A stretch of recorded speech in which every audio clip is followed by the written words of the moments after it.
na yun mamaya doon sa Bagaka. Kita rin yan doon sa Bagakay. Oo, lapit ng kanyang kahapon doon. Kahit ganyan lang, ayos na ako. Ganda na rin yan. Pag naputok yan, hindi kayo delikado. Doon yung nabos di sa harap sa Ligaspi.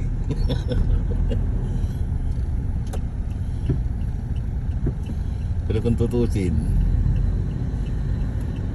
pag may mga trabaho na ito, ayaw ko sila dito mag-try. Ha?